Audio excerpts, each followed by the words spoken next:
আজীবন বাঁচে থাকার তৌফিক দান করুন ইয়া রব্বুল আলামিন। আমাদের দলের ভারপ্রাপ্ত তারেক রহমানের সুস্থতা কামনা করি ইয়া রব্বুল আলামিন, তাহার সুস্থতা দান করুন ইয়া রব্বুল আলামিন।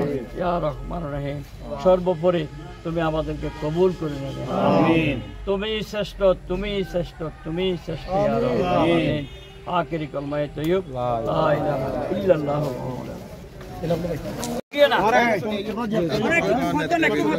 আপনি একটু সরে যান, আপনি সরে গেলে ঠিক আছে, ঠিক আছে, ওকে ওকে, ঠিক আছে, ওকে।